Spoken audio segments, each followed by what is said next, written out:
Well, who's on first? Yeah. Go ahead and talk. Who? The guy on first. Who? The guy playing first base. Who? The guy on first. Who is on first? What are you asking me for? I'm asking you.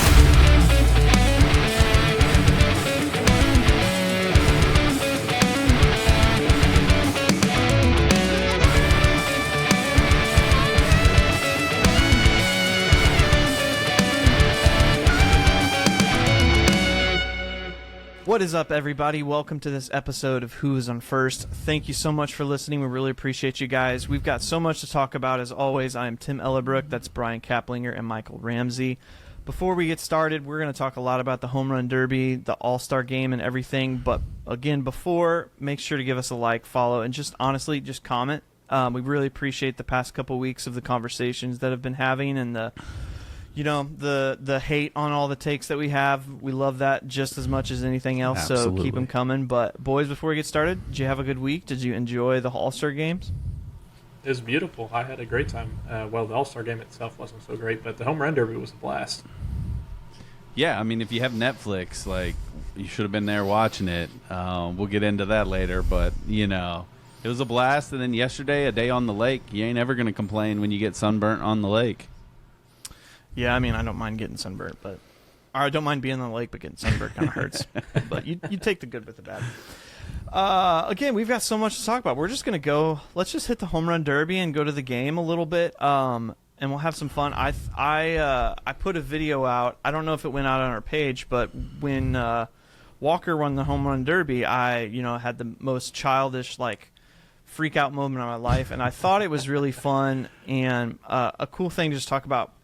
What sports does and how incredible that still makes you, as I'm almost 40 years old and I'm acting like a 10-year-old. But then also the Home Run Derby itself was probably the most intense competitive competition we watched, especially when you stack it next to the All-Star game, because the All-Star game was kind of a dud. The American League pitching was obviously just incredible, so you can't take that away. But because the National League just didn't have anything going, there wasn't much competition to the game. But then compare that to the Derby, how just competing it was, and all they were doing was just taking BP. So I mean, I'm a St. Louis Cardinals fan, so the Cardinals had a win for the first time in the history of their franchise off of a kid that's been the worst player in baseball the past 2 years. But even the swings that Wilson Contreras took and all of the boos that come with it being in the Philly crowd and all of the boos that happened when, it came down to the Final Four, then the Final Two, when the players that weren't Schwarber batting, everybody was booing every foul tip or every swing that didn't make it. It was incredible. What did you guys think? Do you guys have any stream of conscious thoughts as you were watching it? Go for it, Michael. Yeah. First off, congratulations to Jordan Walker. That kid was a showdown. I mean, he was cold all night, man. It was unbelievable. Just the calmness that he had, because Wilson steps up, hits 13, and I'm like, pretty good round. And then Walker walks up and matches him. I was like, all right, we'll see what everybody else does. And then nobody else matches that. I'm like, okay, let's go, kid. And then, I thought him and Caminero was going to be fun, obviously. Caminero, for some reason, forgot to show up for the second round. But overall, it was great. But it was a phenomenal derby. I hate that, a lot of people didn't get to watch it. But it was unbelievable. The rule change was fantastic. I think it was well received by basically everybody. I think my favorite quote was Jeff Passan beforehand was like, "This thing's going to stink." And then afterwards he quotes himself and says, "This guy's a moron." That's unbelievable. It's hilarious. But yeah, it was great. I mean, we saw some tank shots, saw some wall scrapers, and once again, still counts as a home run. And it's going to be interesting to watch next year at Wrigley for sure. Watching the weather forecast is probably going to be a little closer watch than most years, just to see how the wind could be affecting the ball. But you'll definitely see some balls out there in the streets there at Wrigley if the wind's playing right. Imagine the day that the Derby happens, the wind's just blowing in like crazy. It's one of the worst wind games that you've ever seen. And so no home runs happen. It's just the ball Yeah. keeps dying. Whoever It's hits like, the furthest why ball did in the we outfield. go to Wrigley? We're not getting it again. Yeah.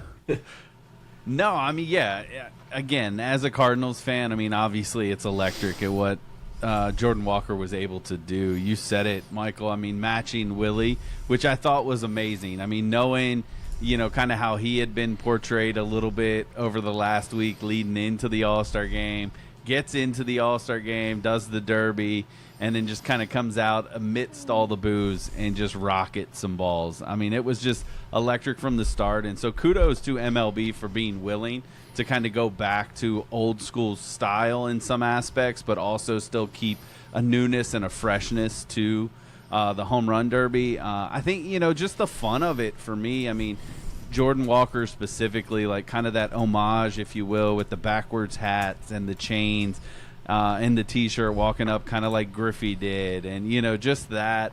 I think, if you're a baseball fan and you've been a fan for a long period, it felt like, one of those 90s-esque home run derbies, early 2000s. Just a blast to be in there. And then, the calmness and the coolness to see Walker just hit one after another. And I think even in spite of the Phillies fans, which, again, I loved every bit of that because you're in Philly. You want your guy to take this home. So, like, why not? And then, of course, Schwarber gets up there and you see what he does. And you're just like, oh, yep, that's just Kyle Schwarber, so I guess it's going to be his. But then that one moment where, like, Walker finally hits the one, and it's a couple before he ends up winning it, but they pan to Schwarber, and you could just see it on his face. It's that old crap moment, like, this kid is locked in, and I got no hope at this one whatsoever. And then just to watch the reaction, I guess, of his family, like his parents, his grandmother, those that were there for Walker. I mean, that's what it's about. I mean, Tim, you mentioned it at the beginning. A kid that was known and projected to be a power hitter literally falls apart and is on the brink of potentially not even playing in MLB, and then have the first half that he had, and then to come out and kind of cement that first half with a home run derby championship, and in the way in which he did it, coming back and hitting those 4 straight to take it. Like, I mean, it was just, it was fun. And I like, all the stir on social media about the controversy and all of that with the baseball. Like, it just makes it better for MLB, honestly, like, because it's still kind of being talked about, and the second half is really already ramping up and going this weekend, and people are still clamoring about the All-Star break, especially the home run derby, because, again, the game, like, a lot of credit to the AL. They did what they were supposed to do. But to me, Monday night was the show for MLB, and that's where it was. And it was sad that, unfortunately, a majority of the national audience probably didn't get to see that type of show.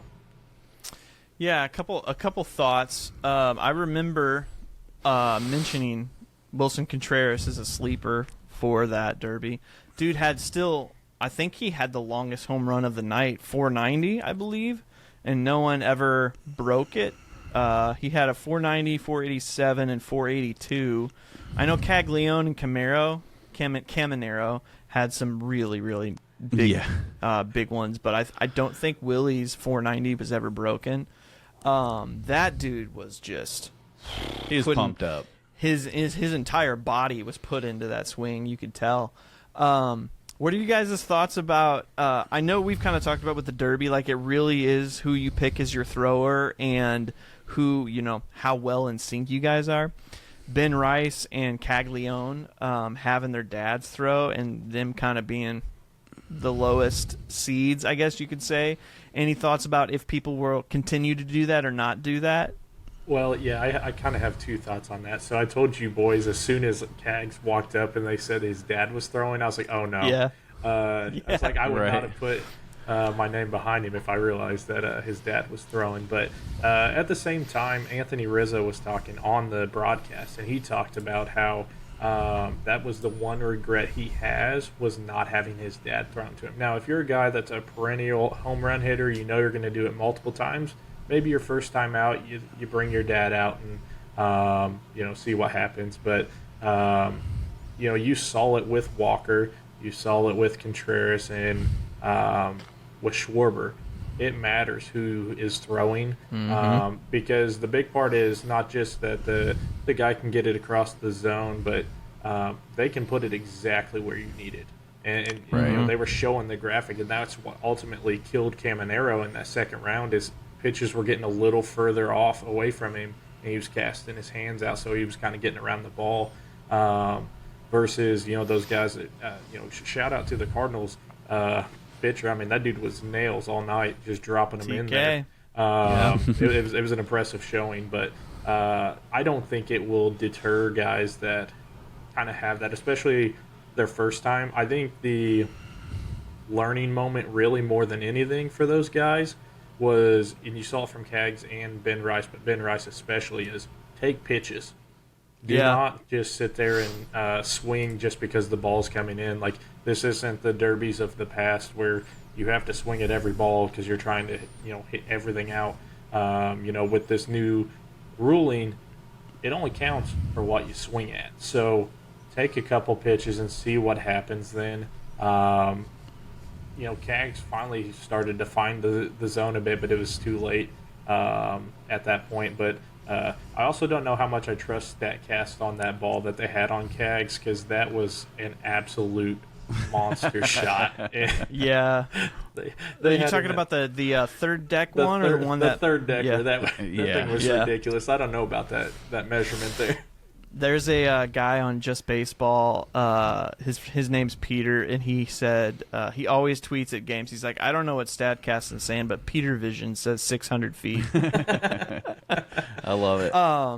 It kind of makes me think the Derby in this essence. I still would like to see them go a little slower. I mean, it's kind of on the player. They don't have a timer, but Walker figured it out in the end. Like, hey, I don't need to keep swinging. Like, Caminero ran himself out of gas because he couldn't slow himself down, and he was trying to hit every pitch. Kind of like you said, taking them, but at the same time, like, you can't have a timeout, but there's nothing stopping you from stepping out of the box and walking for a second. And also, as fun as 500 or 600-foot shots are fun to watch, Walker won the Derby, won the Derby by just hitting line drives to the seats. So it's kind of like this balance of, like, kind of enjoyed Caglione's home runs more, but it's not going to win you the game because you can't hit 15 600 foots at the same time. So it's kind of, you know, like a 6-7. I see what you did there. Yeah. If I was younger, I'd have been all on it, but I'm not. Yeah, I shouldn't have done that. That's my bad. Hey, maybe it'll bring us a new audience. I know Carson will get a kick out of it. So we'll be good there. No, I mean, it's an interesting dynamic because I think it's a special moment. And so you see a lot of guys like Michael, like you said, you know, it's something they want to do because for a lot of baseball players, I won't say all of them, but a good majority of them, their dads are some of the catalysts in getting them, you know, to that spot in their career. And this is a way to honor them and celebrate them. Obviously, it does not work out. I mean, you're absolutely right. You need someone that can understand the moment, understands the pressure, and not that these guys that we're throwing to the other guys necessarily are these legitimate guys, but they do, like, this is what they do every day. They're the ones that are constantly throwing BP to the ball players, and so it's two-sided, right? It's the hitter knows the pitch from the pitcher or the BP pitcher, as well as the BP pitcher knows, like, hey, this is where I need to place it. And even when they get off, like you said, you start to get off a little bit.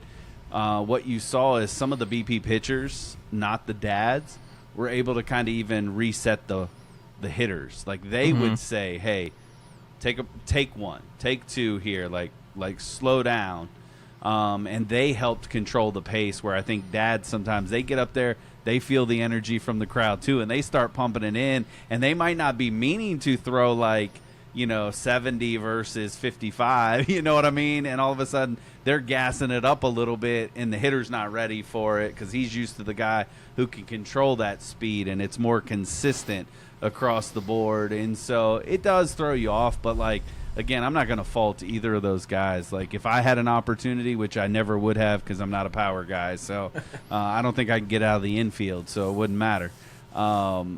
It's like I would love, if my dad was able to be able to do that at least once. And like I said, for someone like Kaggs, I think he's going to have an opportunity to be in the home run derby multiple years. So maybe you see that shift now that he's had the one. And I would say for Caminero, it's probably the same thing. The kid's got power, so you're likely to see both of those guys in another one at some point. And I'd be interested to see if they do make that shift at that point.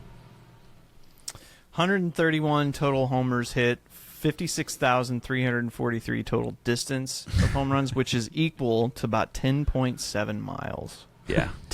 Over 10 miles of big ones. It was a fantastic time, though. Like, it was a great derby. There's nothing much we can say more about it, just because. That's all there is to it. It's gonna be hard for MLB to hold a candle to this one next year. Has nothing to do with the venue. Has nothing to do with, but that was a competitive environment for just a random derby competition. Like, it had no competitiveness to it in the sense of, like, it's not a game. There's not points on the board. It's just, let's watch people swing some BP. But it felt like a big competition, which was really cool, and that's all you can ask for it. Last thing I'll mention, what did you think about Barry Bonds and Albert Pujols in a cast environment? And Rizzo, for that matter. That was the one thing I was getting ready to talk about, if you didn't hit on that one, was first off, it was incredible to watch Pujols and Barry Bonds sit there together, because the fact that there's 1,400 plus home runs just between those two guys is unbelievable. I thought it was also really cool because there was a couple other guys that got brought into, CC Sabathia had a couple, and Ryan Howard had a moment too, and my inner child kind of lit up when I saw those guys, because these were the big dogs when I was a kid, and seeing them out here for this derby, all these guys were perennial home run hitters, in their own right. And not to toot his horn, but I was talking to some of my buddies who are also Cardinals fans, and they said Rizzo does a great job. Right. Oh, yeah. Talking about these games and stuff, and like, it was cool hearing his experience with the derby. And he talked about, unfortunately for him, he was the guinea pig the first year for the timer, and it was kind of funny to hear his perspective on that too. But that piece of it I thought was absolutely phenomenal, and that is something that the MLB should do more of for sure. Yeah, I mean, completely agree. Like, there's nothing, like, as far as the home run derby, there was nothing I had complaints about, with the exception of where it was, and I'm not talking about physical location as far as that. And I know, Michael, you want to talk about that a little bit too. But those guys, like, anytime you can get Hall of Famers, like, let's just be honest, to sit there and talk about it, and even Rizzo in that regard, whether he is going to cross that threshold into a Hall of Famer, like, he's a fun, likable guy. Like, even though he played for the Cubs the majority of his career, like, that's a guy I would have taken on the Cardinals in a heartbeat, just because of who he was, his character, just his attitude, his approach towards baseball.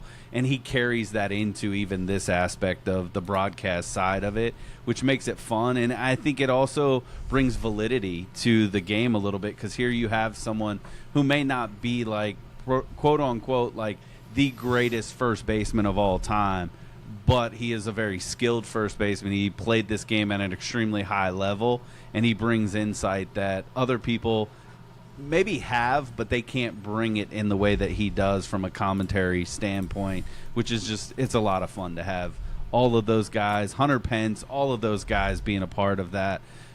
Again, a lot of kudos to MLB, even, Netflix, in the sense for bringing that cast together. Absolutely. Yeah, Michael, you had something you want to mention? Yeah, it's kind of two-parter. What happened with Netflix is certainly going to be interesting to watch, because viewership tanked a lot, unfortunately, for something that is very highly watched typically. And I think it would have done significantly better this year if it would have been on ESPN or something, because I think we've all seen it. Like, baseball is building right now, and everybody's trying to watch baseball. And for this to be exclusively on Netflix, and there wasn't, certainly these individual, packages or something like a one-day thing that these people could get to go watch, certainly hurt. So, I was looking at it, and this was the lowest attended viewership since 2003. And we've certainly seen significantly worse derbies than this. This was a derby that everybody should have been tuning into. We had some big names. We had some good young guys in here. And it ended up, price of admission was worth it, if you did happen to have Netflix. But, I think the more interesting piece is it came out this week that Netflix, ESPN, and probably Fox are all in the bidding for a future World Series. And to me, this is where the MLB has to make a decision, which, this is also my little plug of get rid of the blacking out channels. Yeah. Because it's ridiculous. If you want viewership up, stop doing things to harm that. But you cannot have it on Netflix or one of these streaming platforms, a Peacock or anything like that. Like, it's got to be on, honestly, Fox, like one of the network channels. More viewership is going to happen there, because even ESPN, like, there's a payment aspect to it that some people just do not pay for. But the Fox, the NBCs, the ABCs, groups like that, like, people tune in just because the World Series is on and it's able to be watched. They're not going to go out of their way to go watch something on Netflix if they're not typically somebody that tunes into these things. But if you're flipping through the channels, you don't know what you want to watch, all of a sudden Game 3's on, and you're like, oh, this is a pretty exciting game, I'm going to go ahead and keep this on. It's a lot more likely. So it's going to be really interesting to see where the MLB takes this from this point forward, because I think they have the knowledge they need to make that decision. The prior to opening day, opening night situation, there's a lot of issues that happened in that game. And, like I said, Netflix is doing some things right. The broadcasters that they worked with the MLB to bring in all these players, like, that was phenomenal. But, the way they opened it up with Will Ferrell and, that was horrible. And I think most folks that were watching that were sitting there going, please tell me these guys are not covering this whole derby, because it's going to ruin the whole thing. But it's really it's sad from one aspect that they lost so much viewership this year because of that. But, to Manfred's hopefully credit, hopefully they'll do the right thing, in the future and make a decision that is palatable to the crowd, and to bring in more people. And he does, as much as we give him a hard time, he does make some really good decisions for baseball, and in certain aspects. I was listening to a clip about the 2016 World Series, and Theo, the Cubs GM, was on there, and evidently a story that kind of came out in that was Game 7 rain delay. When that happened, the two GMs come down, they're talking with Manfred about hey, when can we get back on, everything like that. And all of a sudden Manfred gets a call, and it's Fox. Fox tells him, hey, if we hold this game tomorrow night, that means an extra 25 million viewers likely are going to be tuned in for this. This is the 10th inning of a Game 7 of a World Series. And Manfred literally, I guess Theo was telling the story, he's like, Manfred literally goes, yeah, that's great, but this is the Game 7. We are not doing that. Right. And, it's like, that's a common sense decision. This is a common sense decision here, in my opinion. Mm-hmm.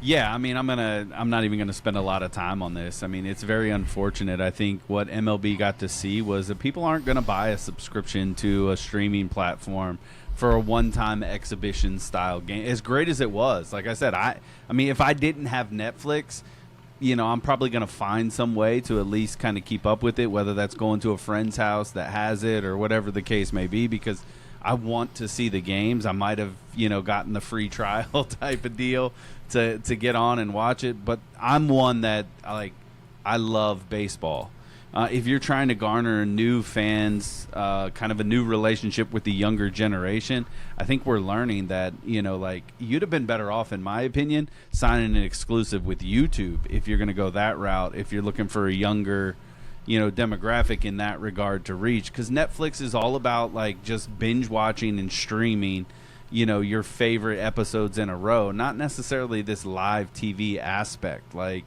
that has fallen by the wayside for even them.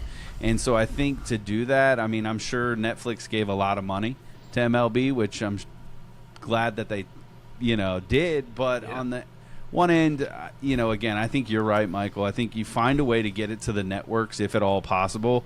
In some of the bigger games, like if you're World Series, if you can work out a deal like with Fox, and then Netflix can have like a subsidiary type of stream where maybe an alternate view or alternate commentators or whatever you want to do, fine, go have fun with that, but at least make it available to the mass public without any restrictions, subscription, if you will, because that's an opportunity to get so much attention on your sport. And in a moment like that, when you have readjusted rules and you've brought it back to a sense of lore of what it used to be, man, that's the time you want to get it in front of your fans, and you want to get it in front of new potential fans, and you basically shut out 95% of the world by doing that, because your core fans just didn't watch, or or don't have a way to watch. So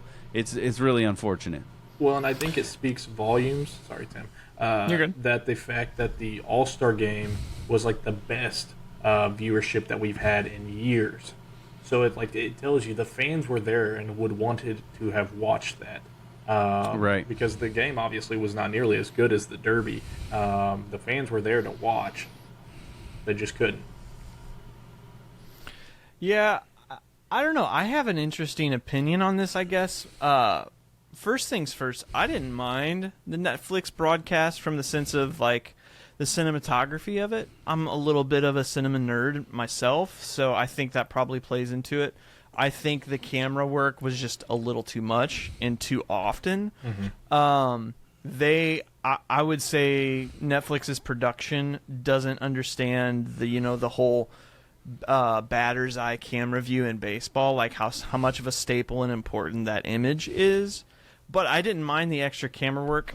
I looked some of this stuff up, and I thought it was interesting because I thought, before the game even started, knowing the announcement, I thought the Netflix move was a little bit of a good move, because if you think about all the places that the games exist on, whether it's Apple, Peacock, NBC, ESPN, and stuff like that, all of those viewer counts in just your standard household viewer is so far lower than Netflix.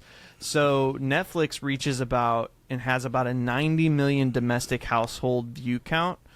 ESPN has about ESPN has about a 60 million household count. Apple has about a 20, and Peacock has about a 46. So just moving the game from ESPN and Netflix gives the ability to get 30 more million households. That doesn't mean every individual viewer is going to grow. It just means the ownership of it. So I thought originally it was a big good business move in the sense of, like, the reach just got greater. Now, it didn't pan out that way. I think the facts bear that out. Right, and I think the point of that, though, is, like, understanding what Netflix is. Netflix isn't a live streaming platform. It's all about binge watching. It's all about watching on demand. And so those viewers, the 90 million, like, again, I didn't necessarily hate the idea of trying it, but the fact of the matter is those 90 million households, they're wanting to watch it when they want to watch it. It's not a live event type of thing, and so they don't naturally, the people that are on Netflix aren't naturally going, oh, I'm going to watch the All-Star Game on Netflix or the Home Run Derby on Netflix. They're just waiting for their shows or a movie that's been put on, those type of things, and I think that's where MLB missed it. That's just me, but...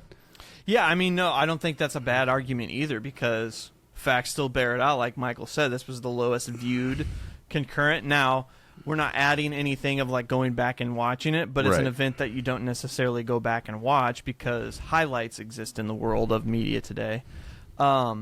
I just remember consciously thinking, oh, this is probably a good idea because of how many more people just own Netflix already, but that doesn't take into account, like you said, like who owns it and why they own it is not to watch live TV.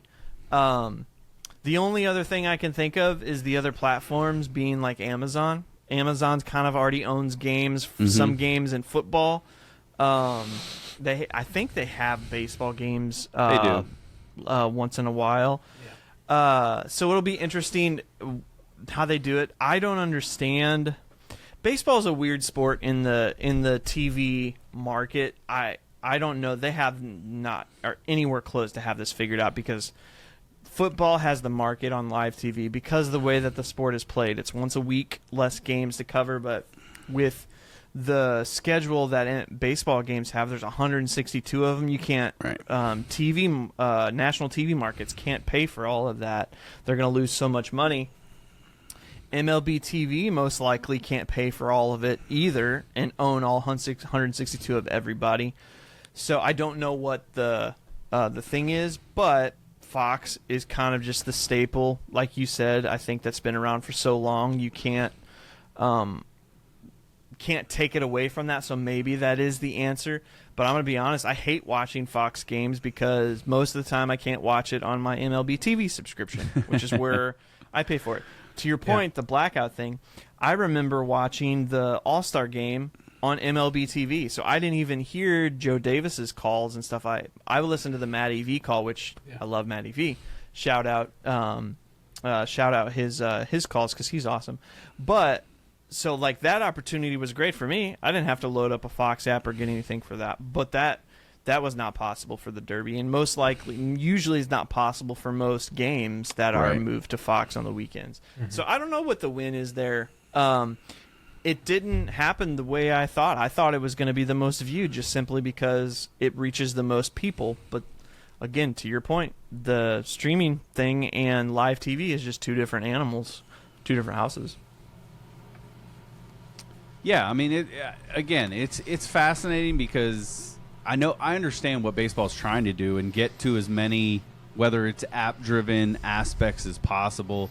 I think there's a world where they can, at least for their MLB subscription people, remove the blackouts. I understand, like, if there's some blackouts in regards to, like, it's a regional game, right? Like, I mean, we all recognize that. If you've been around baseball, you understand that because of the amount of games, you're right, Tim. Yeah. There's no way to cover all of those on a national perspective or on national networks, even like the Foxes in regional areas, because, again, they're going to lose all kinds of revenue from the other TV and media markets that they're a part of. So, of course, MLB is going to have to figure out a way to, like, 50-50 it, I think.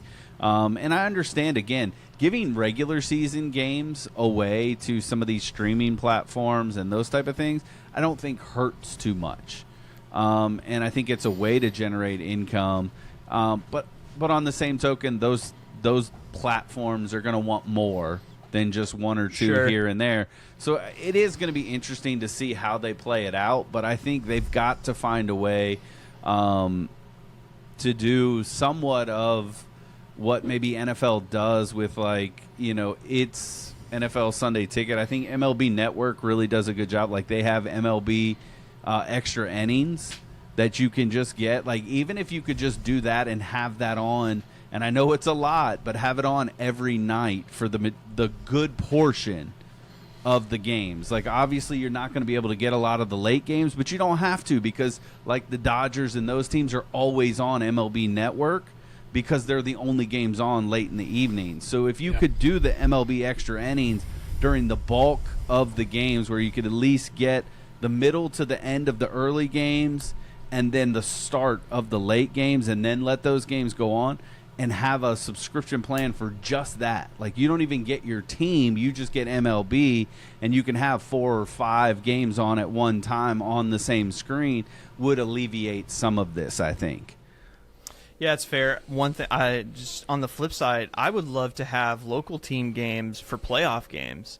Like, I kind of think it's a little cruel. I mean, not cruel in the sense of like horrible, but like for 6 teams are the 2 different wild card rounds and wild card games. Like, the broadcasters go through a game of 162 with their team, and then all of a sudden they make it and they just hand it off to people that don't know the team at all. That's kind of cruel in the sense because these broadcasters have grown with the whole team, know all the ups and downs of it, and giving those away to national games, which I get why, it makes the playoffs go to a much wider audience. But at the same time, like, if MLB could own those things, the local teams could still stay with it. And I think that's kind of special because you can't get rid of the regional aspect of the game, like you mentioned. Like, it is so special to just St. Louis, to just Chicago, to just Milwaukee, and, And, I mean, we've seen this done before. I don't know how difficult it is. I'm not a media guy in that regard. Even in those games, maybe there's an alternate channel where it is your local team, even for that playoff. That way the vast majority of the rest of the nation or whomever want to watch the national broadcast with Smoltz and some of those guys. We get Chip and Brad if we want it. If you want that, you could have that. Yeah, I'll give a shout out to Apple TV for that because they do have that part figured out. If you watch games on Apple itself, you can choose your audio version, even though your video version is never going to change, but you can choose your local radio station to listen to and still be able to watch the game. If that was available for 162 and even in national games, that'd be peak. I think they're going to lose money if they do that, which is probably why we'll never do it because the world revolves around getting money. But the baseball fan in me is like, let's make that happen because that would be pretty nice. Yeah, it's cool.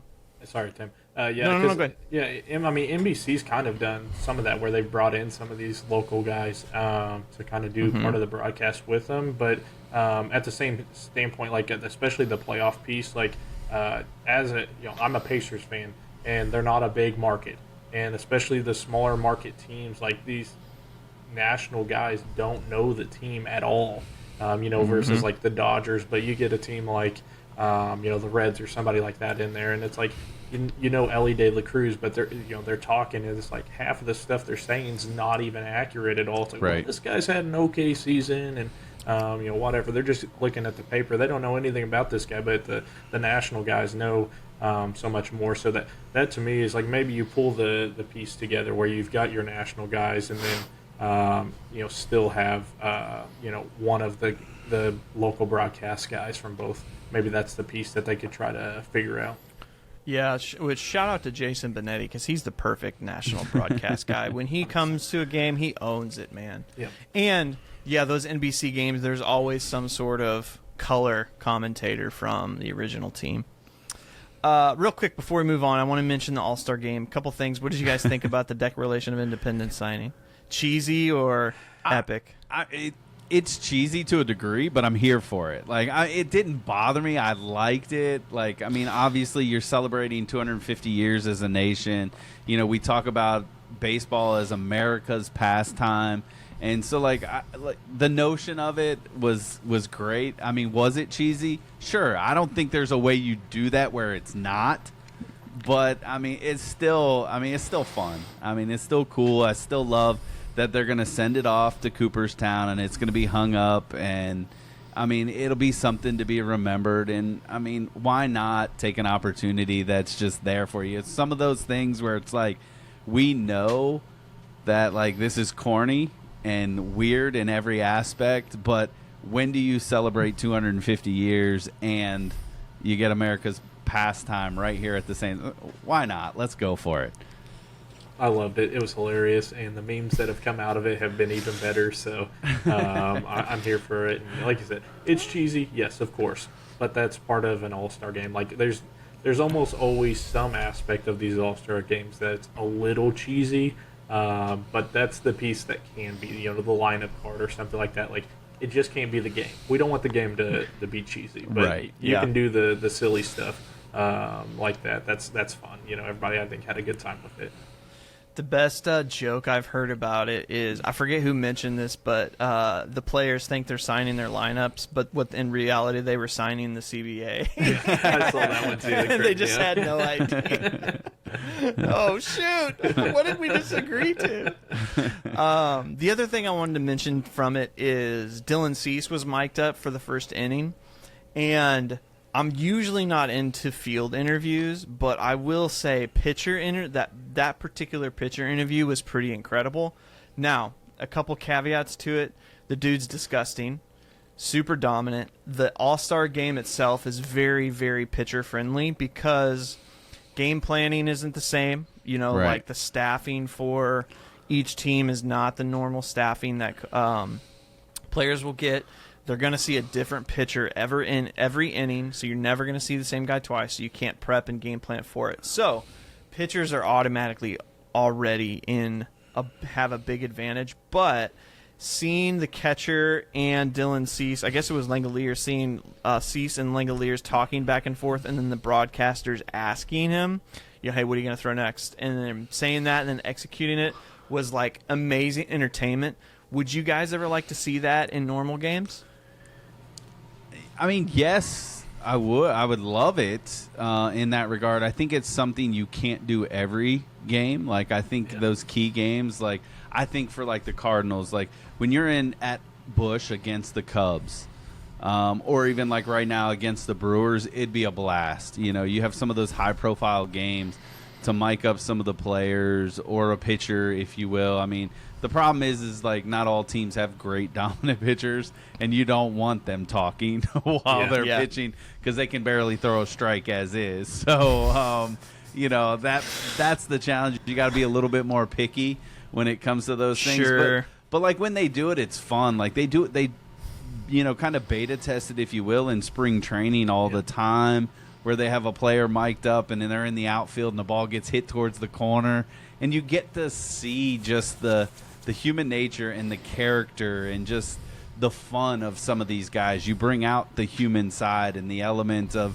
like, these are just big kids playing a game at the end of the day, and I think that only helps baseball as a whole. Yeah, I would agree. It's funny, though. I think I'd probably be more on the side of maybe you don't talk back and forth with the pitcher and catcher. So like, it's fun to get inside their brain, but you know, maybe an outfielder, you can get away with it during a live game. But you know, maybe you can have those guys mic'd up, you know, because they're going to say some crazy stuff that you know, football does it all the time. Where it's like they're not talking to the guy, but it's like it's really interesting hearing what those guys are saying. But yeah, Brian, you kind of brought it up. Spring training, it's always hilarious listening to those guys. I remember a couple of years ago, Brett Phillips was on a call with somebody, and Randy Arozarena just yells across the field and tells him to shut up because he's talking so loud. He's like, I can't concentrate. You're screaming right now. And he's like, oh, I got earbuds in both ears. I can't hear anything. You know, but those guys are fun. But like, I remember last year's All-Star game, Scooball was out there and Cal Raleigh was behind the plate, and they were trying to talk to him. And basically, neither one of them said hardly anything the entire time. It was like, well, that wasn't necessarily a great interview, but you know, certain guys are a little more animated, a little more fun. All-Star game, totally on board for it anytime. Obviously, like, that also has the broadcasters a little nervous, because I remember a couple of years back whenever Liam Hendricks was out there, and he couldn't hear them, but all the broadcasts could hear him. And he just starts dropping F-bombs like crazy. Right. Yeah, like, I do remember that. bleep. Yeah. I'm just imagining right now, like, Imanaga starting a game in Wrigley, and he's answering questions, and then there's a translator, so it's like a three-way between the broadcaster's translator, and then all of a sudden he gives up a home run, and then it's like, what do we do? What do we do? What do we do? Or Dakota Hudson starting the game with a microphone, and it's just like, well, let's turn this up, shut this down. We gotta get rid of this crap. Right. You just gave up a 502-foot shot. How do you feel about that? Not good, Bob. Not good. Oh man, it was a good time. No matter what, the home run derby, I surpassed the All-Star game, but it's a great break in the season. And it's a good time to watch and see all the superstars all on the same field. But the game means nothing, and that's okay. You know, it's just fun to watch. Yeah. So, I guess we should let's pick up for the rest of the season. So the season picked back up coming Friday. We're recording on Sunday, July 19th. So most teams have had a 3-game series at this point ending. The Cardinals just lost to the Diamondbacks in the most stupid fashion possible. But there's a couple things I wanted to give up or talk about. So we have the Coffeegate scandal with Chase Burns' contract of, sign. I think they gave him a 7-year deal, and then the coffee spilled in the contract, so it's still not signed, I think, which is hilarious. They changed it to 5. Yeah. Oh, did they change it to No, 5? I'm just I I'm was gonna say. playing. That would be the coffee stain the way it moved, changed Right. the number to 5. Lowered the $100 million to like 20 or something. Yeah. Oh. Hey, you signed it. Shohei Ohtani was announced that he's going to take a break from pitching for a while from injuring the knee. Did you guys catch the Nationals and Athletics games over the weekend? Yeah. It combined like 43 runs scored, but both teams double digits, opposite teams each game. Baseball is weird, man. But I think, above all other things, the Red Sox, on the heater that they're on right now, they've run 13 in a row as we record this. They won 6-1 on Sunday. Are the Red Sox guys ever going to lose anymore? Hey, kudos to Willie. I'm going to say it up front. He got suspended, and then all of a sudden, they've been on a tear. He figured out what he needed to do to motivate this team, apparently. And here we go. I mean, is he going to break his own curse, finally, I guess is the big question, right? And really kind of lead this team. Will they win out? I would love to say yes, but, I'm not betting those numbers. But what's fascinating is they've taken over that third wild card spot, and nobody else wants it, so why not? I mean, and it'll be interesting because now is the part of the season. Obviously, you're going to have some teams going some lulls, especially with the trade deadline. 2 weeks away, August 3rd is that deadline, and so you're going to have teams having to readjust with new players and bring new players in. And for some teams, that's going to be great. Other teams, it's going to take them a little bit longer to kind of get their runway going again. And so I think Boston's got a legitimate shot of, running kind of not only away with that wild card spot, but I think they can climb in the wild card standings. And it'll be interesting to see because the Rays have been on a little bit of, a skid. And so what does the East really look like? Ultimately, I don't think they catch and win the East. I mean, but stranger things have happened, and they've put themselves at least in a playoff format, and we know that's all you got to do, get in.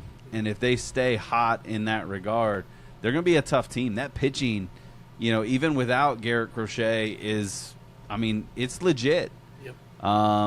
And if they can keep pitching, they're going to take a chance on winning a whole lot of games the remaining way. I mean, I guess maybe the better thing would be is will they lose more than 15 games going in? Because right now they're on a roll. Man, that's a tough thing. That's a tough thing to do. Cubs have made stranger things happen. Also true. No, and the other piece you didn't touch on is Aaron Judge was officially moved to the 60-day IL. Right. Coinciding with this 13-game win streak. So Yankees sliding, Red Sox climbing. I mean, they're only 4 games back from them now. I mean, that's definitely realistic to grab them in the wild card. So, and I think they're only 6 games back from Tampa Bay now. So I don't think it's completely outside of the spectrum for them to potentially take the overall. I mean, like you said, some of these teams don't have any business winning, and they aren't trying either. So, Boston's hot. Tampa's been cooling off, and they had been cooling off prior to the All-Star break too. So, I don't know. I mean, it could happen. I didn't expect to be sitting here, a couple of days after the All-Star break and talking about Boston even being in the hunt because they were awful for 3 months. Yeah, I mean, it's interesting when you look at it. Yeah, they're only 6 games behind Tampa. I mean, they just swept Tampa, so that's part of it. the Yankees have been sliding for quite a while. Yep. They've cushioned themselves a lot, but it's not really mattering anymore. With Judge being transferred to the 60-day, it's hard to imagine he doesn't come back until close to playoff time, like middle of September, maybe the beginning of September. Because we're in the middle of July now. We've got 10, 20-ish days. No. 10, 11 days until the end of July. Okay. I'm going to say this, and I'm probably All going right. to take a lot of flack. It's okay. Go for it. I want to hear I it. made a prediction at the beginning of the season, and I think I'm going to stick to it. And I'm saying this, and it's not like bandwagon jumperish.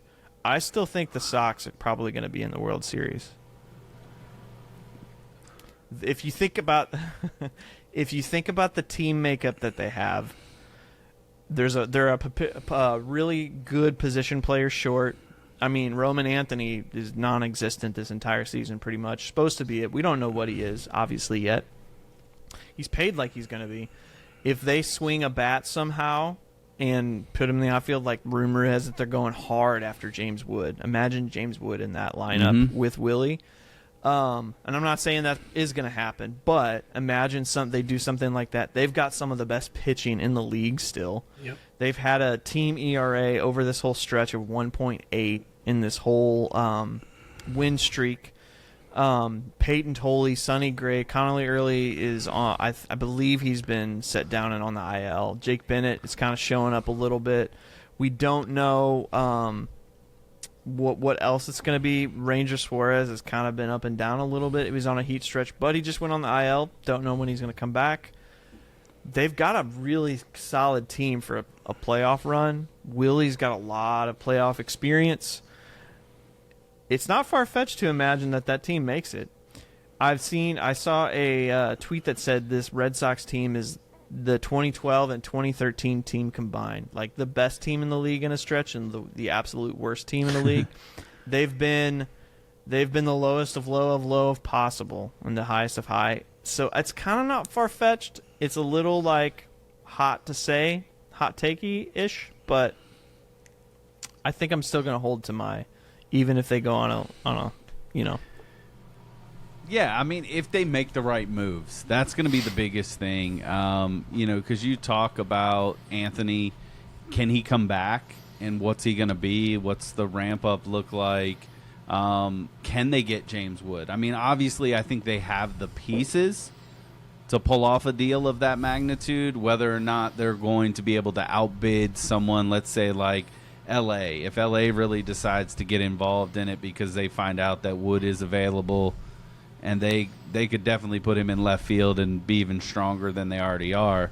It's going to be hard to beat on that side of it. But if they can get in early and maybe get the Nationals on their side, I think it's a tremendous addition. And again, you said it. I mean, we've seen what the Phillies have done in the AL or the NL East when it comes to at least making it interesting with Atlanta. And now that the Yankees are apparently, going to struggle a bit, they've shown that. I mean, their pitching has been good, and then it's not been great.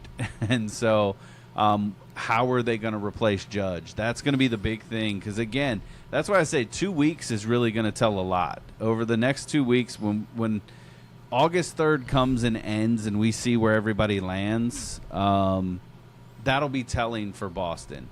Were they able to get the players they needed to continue to kind of remain in this hot, run, or did other teams catch up because now they've added some potential pieces like the Rays have been talking about all along? They're not going to sell. They're going to be buyers at this deadline. And we know, just like the Brewers in the NL, the Rays have that devil magic in the AL side of it, and they're picking up pieces and they make the right moves seemingly every time, and all of a sudden they just get back on another heater as well, and instead of it being 6 games, all of a sudden in a week you're back up chasing them at a double-digit lead. Yeah, because, I mean, you think about, let's talk the Rays go and grab Abrams potentially. That just completely just changed that team because their shortstop is, I think, Taylor Walls. He's a pretty good defender, but he's not a good hitter. You know, he's just a small guy. He's not a big hitter. You switch that out with Abrams, with, you know, like you talked about last week, like they don't play great defense, but they play good defense when they need it. And so he kind of fits that mold 100%. So which one makes the bigger impact? James Wood on Boston or Abrams there in Tampa Bay? That would be pretty interesting to watch that clash down Or- the stretch. Hear me out. James Wood and C.J. Abrams go to Boston. I don't think Boston's got enough for that. I mean, Boston's got a lot of young They pitching. do. But what A do you lot. do? What do you do with Story? Yeah. I mean, you're paying. Oh, him. I mean, I'm talking putting C.J. Abrams like third or something. He's not playing shortstop. He's a terrible shortstop. No offense to you, my guy, but Yeah, you can make that work then. If you can get him at third base, because they need a third baseman. That's their GM even came out and said, we're going to be hunting for a third baseman. Which I will say, you know, we're talking about, you know, what's Boston doing, but we're not talking about how this is going to affect everyone else's market too, because everybody and their brother had Sonny Gray on the market, Wilson Contreras on the market, Aroldis Chapman on the market, and if they are seriously contenders, all three of those guys are most likely staying, with the caveat there's a chance that they be willing to listen on Sonny, but he's pitched so well for them this year. They may be willing to just ride it out with him, unless you can somehow swing a deal, a 3-team deal. I've been running in my head. If they could swing a 3-team deal to get Joe Ryan in Boston, send Sonny Gray somewhere else, because Minnesota's not going to want him, obviously, and then, you know, something else ends up there in Minnesota. But that's the only way I could see Sonny Gray getting moved at this point if Boston plays the next 2 weeks the way they've played. as it stands right now, Boston's in the third wild card spot. They're a game ahead. If the season ended today, they're facing the Rangers in a wild card round, a 3-game series. To be honest, the Red Sox are I mean, especially right now, they're the hottest team in baseball. But even out, the Red Sox are a way better team than the Rangers. So the Mariners are a game behind them. The Orioles are 2, Twins are 2, Astros, you know, are 3 or whatever, and 4.5 behind. So it's not far-fetched to say they're going to be a playoff team for sure. I don't see a world where they would sell. No. Like, why would you, when your team has worked this hard and got this hot to put themselves in the picture and contend right now? Yeah, I mean, the only way you sell is, like you said, Michael, if you can find a comparable or better controllable starting pitching, in your opinion. Like, you know, again, you said Joe Ryan, use that name.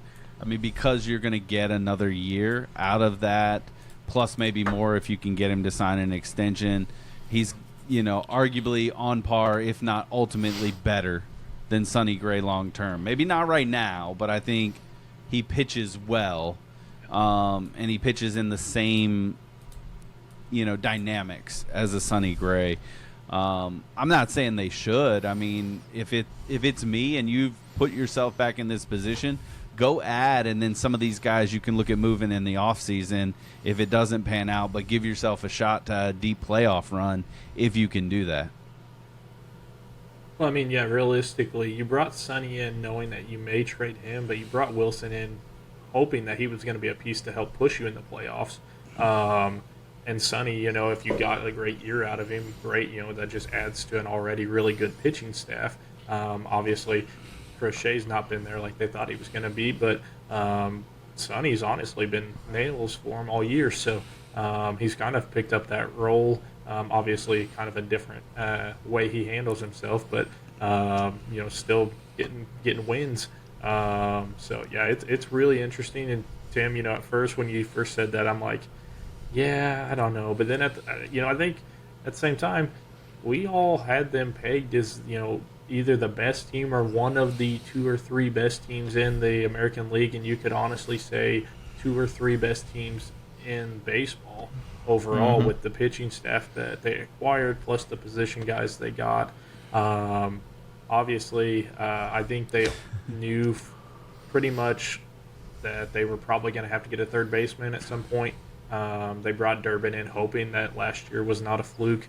And obviously they end up getting fleeced because that's what Milwaukee does. But, I think they knew that there was a chance they'd have to go get a guy to play third base. But, now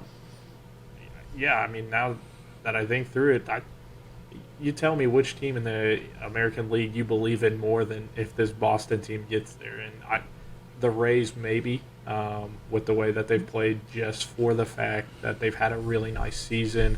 And I think they have enough pieces if they went and added, one other bat or something to compete. But I'd still probably tell you, because of how talented Boston is, I'd still probably take them. Just because of who they are. And like you said, when they get Roman Anthony back, we saw what that kid was in the WBC. That kid's going to be special. There's a reason they paid him early. Yeah. And, you can't take away, they're doing all this with probably the worst player in baseball on their team in Jarren Duran. Obviously, they're going to try and move him at the deadline. And I think that's going to be a situation where he's going to play better in the next place. That dude's had so many mental health challenges playing in Boston and playing in that space. Maybe it's needs a smaller market, less show light, or maybe something else is going on. So they're going to replace him with a left fielder, whether it's Masataka goes out there and roams left field, which might end up being better in the long run just with how Duran's season's going. And then also, you mentioned Garrett Crochet. They haven't seen him pretty much all season. If they can get him healthy in September and then he comes back and becomes the dog that they need, that pitching staff is disgusting. And, Garrett Crochet, Ranger Suarez, Sonny Gray, Peyton Tolley. Oh, man, can you imagine Peyton Tolley in like a Game 7? He ain't getting Game 7, but, if he's the third starter. He ain't getting Game 7. They rolling Crochet back out there because he ain't got anything on his arm because he's out. True. That's fair. True. That's fair. But just imagine. No, I'm just kidding. They've got a lot of pieces that kind of rolls me in the next part with the trade deadline season approaching. I thought it'd be fun to predict over the next few weeks, predict some trades that could be possible. And one I was going to throw out there, I mentioned James Wood and CJ Abrams, but realistically, what do you think about Caleb Durbin and Isaac Paredes doing a little switcheroo? Because Houston will get some controllable time at third base. Isaac will be nails in the ballpark in Fenway. Puts him a good hitter at third base. He's a fine defender. He's not great, but he's not horrible either. But I could see something like that happening. What do you guys think? Yeah, I think, I think there's a world in which if maybe you talk to Story because of his injuries and history, maybe he's the guy that moves to third. We see a lot of shortstops as they age a little bit take that move to third base, and then it opens up a plethora. I think Houston's still in the market. You talk about someone like Jeremy Pena, that they're going to need to move on from, would be a great fit, in my opinion, in Boston as well. And then that gives them not only, I think, a good offensive player, but somebody that can play the position defensively as well. Yeah. And so, I don't hate the Paredes option. Like, obviously, the dude's a pull hitter, and Fenway is going to be a playground for him, much like Houston was with the Crawford boxes. So, like, a switch in that, I think, would be wonderful for them. It's just a matter of which position becomes more valuable because, they're going to have to move on from, Duran. So you're talking about an outfielder at least is what you're looking at there as well. And so it's like, in order to get someone, Paredes isn't going to cost them, I think, as much. So that makes sense at third base. And then I'd be interested to see who that outfielder is, whether that's like a Moniak from Colorado coming in to play left field or something of that magnitude. And again, I think it's fitting you ship Duran potentially out to Colorado where he can kind of go off and like not really have the media limelight to settle himself, and he probably does play better. Or I could throw out a crazy one that I think could potentially do wonders for both sides. I think you work out a deal where you potentially, Duran's part of it. You may have to include someone like Wilyer Abreu, which I think would be hard. But if you could send them to San Diego and bring back someone like Tatis to play in that outfield for Boston, like that's, to me, that's like the Mookie Betts switch. Like we talked a little bit off air on that side. Like that's the reversal of what happened with Mookie going out west. If you could bring someone like Tatis in there, you see the emotion that he can play with. You pair him with someone like Willie, who kind of pulls that emotion out of players, and you might light something in Tatis, and you can put him in right field. Anthony comes back in left, and you got Cedon out in center field, and all of a sudden that outfield, man, is sexy. Like it becomes one of the top outfields in all of MLB, and it's like, and then you could still pull off the Paredes deal at third, and then all of a sudden, to pair with this pitching staff, you got a very potent offense. Oh, man, that makes me feel things. That's got me excited. I love Boston. Yeah, I would much rather love to see Tatis Jr. in St. Louis, but I don't think we're pulling that plug anytime soon. Yeah, if I have to decide, send him to Boston. But I'd prefer neither location. But that is it's a pretty good deal, honestly. That's a pretty good deal. And they obviously Boston's one of those few markets that could eat Tatis's money, and it wouldn't be much of an issue. Right. There's a lot of places that'd be like, if you'll take on half that contract, we'd be willing to swing that. We'll throw you some players or something. But Boston, realistically, is one of those few places that'd be like, yeah, that's fine. Throw in the money too, like Houston last year at the deadline when they were like, yeah, we'll figure out Correa's stuff. Yeah, that's fine. Just bring him on. We'll do it. We'll figure it out. But Tatis in Boston would. All of a sudden, he's going to have that launch angle back, or he's going to put a hole in the wall. One of the two. So, for the sake of discussion, you don't think getting rid of Wilyer Abreu and his presence and his him in the clubhouse would be a hit to the team, a la like James Hader in Milwaukee? I mean, it's going to hurt. And that's the problem with someone like Tatis Jr., right? You're going to have to give up a piece like that. If Duran was playing better, there might be a world in which you could add some high-level prospects with a Duran and pull that off. But the fact that Duran's not relevant, at least this season, there's going to have to be a staple, and San Diego's not going to move on from Tatis without having at least some sort of controllable MLB-proven talent. So I don't know if it's necessarily Abreu that they're after, but it seems like that would be kind of the pitch, because then it's an outfielder that replaces it. They can run Duran out and left. If he does turn out to be better, it's a plus for San Diego in that sense. If not, they can move on too and not be hurt. They get the money off the books from Tatis, which is the bigger piece for them, and then Tatis really gets an opportunity to kind of say, all right, I've got postseason experience, but not in a market like Boston. Boston has 3 prospects in the top 100 list. One's a shortstop, one's a right-handed pitcher, and one's an outfielder. You could probably send them he's 82 on the list of 100, the third one. Oh, he's only an A ball though. It might take the pitcher. He's in the 51 spot. If you take all the money, that pitcher Maybe. and then some other, top 30s in their system, that's possible. It really depends in my mind what is San Diego's got to pick a lane, because if they're going to ship Tatis off, they've got to get rid of everybody else. Yeah, I think you see Machado and some of those also move. The money's got to be case. soaked, Yep. obviously, with some of those guys, but if Tatis is gone, the franchise player, I mean, we joke about it all the time. It always comes back to Tatis. Right? But they are entering a position where they're probably going to have to decide with the money and the age of players. If he does go, Boston does have a system and the room space for it. So that's interesting to me. That's an interesting one. I'm intrigued by that one. I wouldn't say no. Like I said, as long as he's not in St. Louis, we can live with it. And he's going to the AL, which is even better. Right. I would rather him be in St. Louis, but I just don't see that playing out. I mean, we do have a center field spot that I think he could work well in. But we'll see what comes of that. Some other names I think that are going to be interesting. What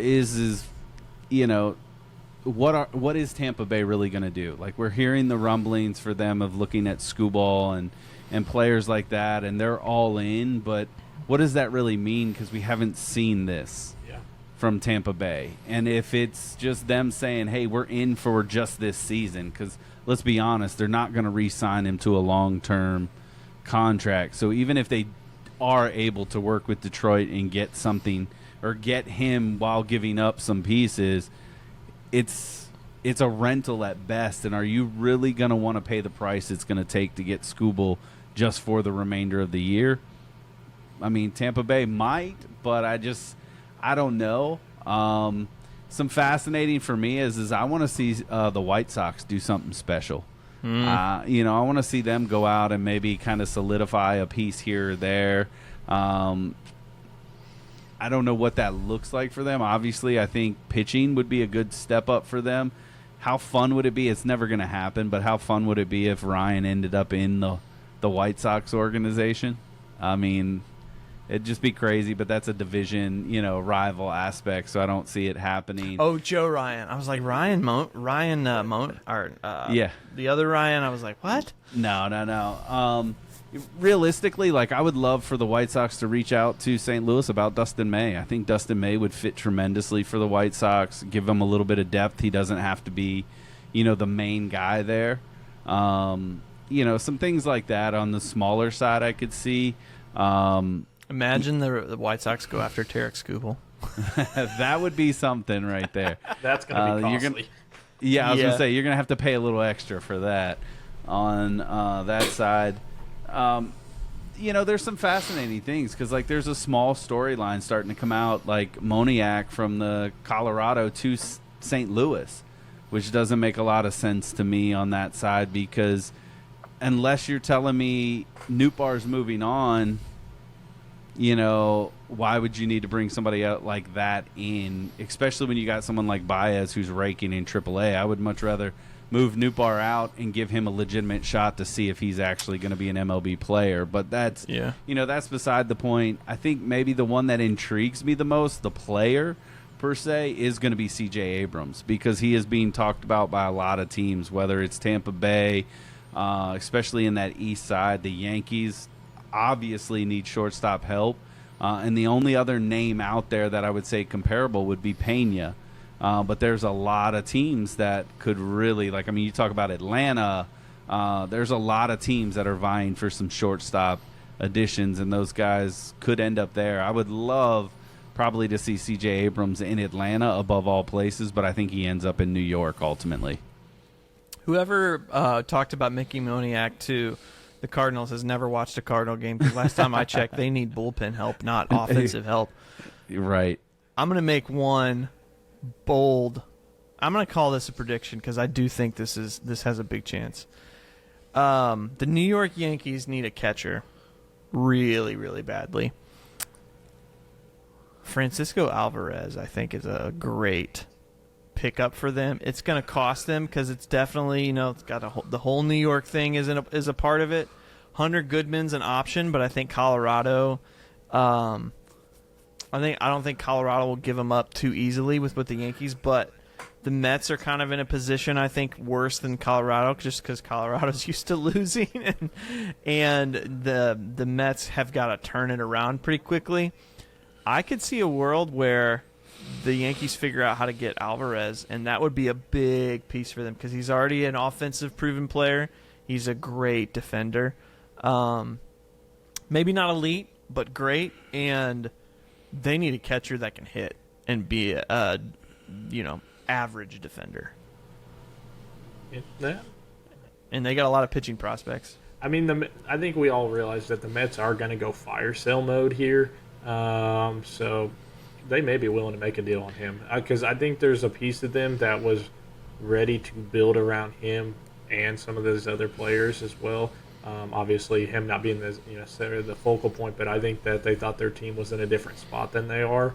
So I could see that. I don't hate that. And like you said, their catching has been awful. They may be willing to bring Gary Sanchez back at this point. So, yeah, it's been pretty abysmal. So that's a pretty good deal. And if you're bringing up the Mets on that side, I mean, is there a world in which you can get Francis Lindor, from the Mets? I mean, that whole thing of him being on the table was an interesting statement. I'm not gonna lie. The Knicks winning the NBA championship and Lindor going from the Mets to the Yankees in the same year. There's no shot New York is going to survive that. Like, it's going to burn to the ground for sure. Michael, do you have one? Yeah, so I still am kind of on board. Obviously, we'll see what happens these next 2 weeks, but I don't think Scubo's getting traded, but I think they're trading one of their other pitchers. I think Casey Mize is getting traded. He is going to be a free agent after the year. I don't think they're locked in on him potentially being a future guy, especially if Scubo's not in-house. So I think Casey Mize gets moved, and I actually have him. I worked it out to the Cubs just because I think he's a realistic candidate more than a Joe Ryan. Obviously, Dustin May would do well in Chicago, but the Cubs-Cardinals are not going to make that deal. So I think Casey Mize would hurt less than Joe. And like I said, if Scubo's off the table, if Sandy's off the table, and a couple of these other guys, all of a sudden Joe Ryan is top priority for anybody that needs an elite level starter. So I had Casey Mize going to the Cubs, and the Cubs were going to end up sending back Kevin Alcantara and a Double-A player in order to make that work out. But I think that one's a realistic one because that's what the Cubs need, starting pitching. But they've shown they're not going to go all in, I don't think, on any high-end starting pitcher. I'd love to see him get Joe Ryan, but if it's going to cost a Matt Shaw or somebody like that, I'm out on that, of course. Oh, man, I was getting ready to say Dustin May for Matt Shaw. We're looking for a third baseman. I would say if Michael would lose it. Dude, I would lose it so hard. Especially, I respect having a ginger brother up there in Chicago, but just would not be able to handle that deal. But especially because Shaw would probably kill Chicago. But if the deal included Mo Baller to get Joe Ryan, I'm okay with that. I think that's also something that Minnesota may be willing to entertain the idea of too, because they may be willing to throw him behind as a catcher. The Cubs are at a spot where they've got two good catchers, so they're not going to do that. But Minnesota, if he can hit, they may throw him back there. So yeah, because it looks like Jeffers is going to go for Minnesota. That's a big target for New York as well. Mm-hmm. So I was going to ask that. That's not the Casey Mize thing. I think is a surety. He's definitely going somewhere. There's a couple catchers on the market. There's a couple teams that need catchers. The Yankees obviously are one, but Tampa Bay is someone that needs a really good catcher really badly. Do you see a world where Hunter Goodman, Jeffers, Alvarez are all on the table, and do all three of them go, you think? Yes. If all those teams are smart, yes. I mean, yeah. If I'm Minnesota, you're going to capitalize right now. He's going to be one of the hottest commodities as far as at catching, and you're going to get a massive return on that. And it's the same with Colorado. Like, you're not going anywhere. You're probably not going anywhere for the next 4 to 5 years. So, like, capitalize on this kid and get him somewhere. And even if that means you're just getting high A, potential elite style prospects, I'm okay with that, honestly, if I'm Colorado. It's different if I'm the Mets. It's a little bit different if I'm Minnesota because I need something a little bit sooner rather than later on that side. Colorado, I mean, let's be honest. I know they want to win, and I feel for the fans. Like, I want them to be competitive again in the West for the fans. But the way that L.A. is stacked for the next few years, the way that some of those other teams in the NL West, like even Arizona, is there. It's going to take a little bit more for Colorado to get back in the mix. And so take some swing and miss on maybe some high-end single-A, double-A style prospects that are, more touted from these guys for this guy get something like that. Yeah, I think another catcher you have to throw in is your boy, Tim, Jonah Heim. Most likely he's getting moved too. So. Yeah. Don't sleep on too. St. Louis has quite a lot of catching depth that they're going to need to deal at some point because they can't keep them all. I'm here for it. I called it. They're going to add a catcher. They don't have enough on this. They got rid of Pozo Jeffers today. They just got rid of Pozo, so they definitely need 3 of them on the roster. They're going to have to move one of them for sure, or grab one of them for sure. Yeah, those are all good points. I do think the Mize deal is a surety. It is interesting. Those 3 catchers that are on the market, there's a high chance that they do get moved because there's a lot of teams that need. Boston kind of needs good catching because it hasn't been working out for them. So, yeah. Here, let me hit you with one, Tim. Okay. A player. Okay. With the success of this individual on the Cardinals, would you be willing to move on from him if it got you a solid bullpen piece? And I'm talking about Andre Palante. Oh, I'd 100% move Palante. It'd have to be more than bullpen.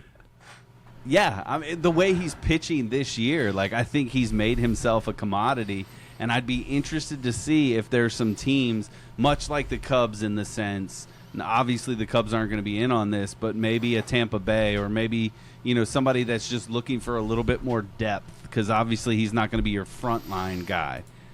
But that could really use him, be willing to give up, solid bullpen piece, maybe a prospect arm that's not in the top 100, obviously, but, a good prospect arm, and you potentially get 2 players for Palante this year with the way he's pitching. So I'd have to see. I'm trying to pull this up. That's why I am distracted. I'm trying to think of a team. It's kind of hard to say, but I don't know that I would. It's hard to say. Are they going to give up Palante for other big league talent, or are they going to give up Palante for prospect talent? With the way the Cardinals are structured, it would have to be maybe a borderline MLB guy, like reliever, but I think you're still looking at potential because we're still in the window of, hey, we just got to get better overall. We've got to get better in the starting pitching, and obviously we've got to get better at the back end of games. And so if you can find a way to potentially give yourself some option, because, again, let's be honest, as long as JoJo comes back healthy and O'Brien, those guys are going to be gone. You're moving those guys this year to get something in return. That's why your boy Gastelum is up. They want to see if he can legitimately be a back-end guy, especially with that nasty changeup. If he can develop, that's a guy that could potentially be 7-8. We've got George Soriano, who's been a revelation. He's not going to go anywhere, which is nice. But then we're still going to need to find that legitimate closer. Who's that next guy? They've been toying with Graceffo. He's been good. So there's some options of players that can be good. But if you could get maybe that next high potential guy that just hasn't proven it yet out of somebody like Palante, would you make that move? Yeah. So the trade I'm picturing that the Cardinals, I want the Cardinals to make is sending someone to the Yankees, and I want a couple of their pitching prospects, like particular guy named Carlos LaGrange. He's got a 70 grade fastball, a 60 grade slider. He's 23. He's sitting in AAA right now. The Yankees don't like to use prospects. They need catching help. They need outfield help.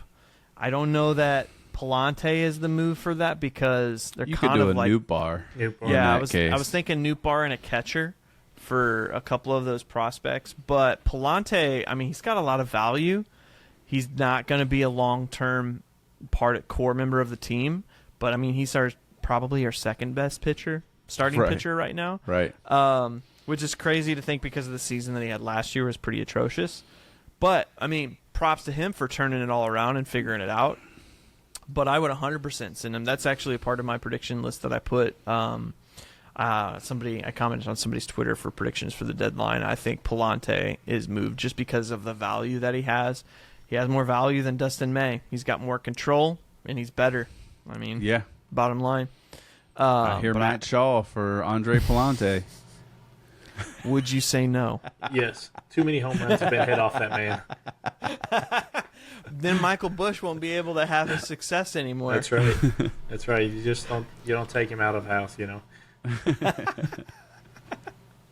Yeah. Trade deadline's fast approaching, man. We got a couple weeks left. I know the Cardinals in particular have like a 20-game stretch that run right into it. They don't have any off days until after the deadline. Teams are is funny as we said it, you know, with the way the standings are shaking out. There's a lot of teams that are in it, so it's kind of point out like our. It's kind of predicted it's not going to be a big sell market because there's too many teams that just have a shot. Whether there's a lot of wild card contention or in the American League, there's so many bad teams, the window is kind of open, so not everybody wants to sell. But it'll be a fun deadline. It always is, but it could be one of those that's like, oh, nothing happens, and then you know, well, that's a waste of build up. Or holy crap, you know, Skubal went to the Dodgers, which is probably going to happen because Shohei Ohtani's not pitching anymore. So Also true. yeah, also true. Sad, but true. Sad but true. Yeah, but that I guess that'll wrap it up for this episode, guys. Covered a lot, but thank you so much for listening. We really appreciate it. Give us a comment. Let us know some of your thoughts on some of the takes. You know, the deadline predictions. It's the trade deadline season's ramping up, so let us know, you know, your predictions or what you think of our predictions, because they're probably bad like they always are. But we really appreciate you guys. Thank you so much. We will see you in the next episode.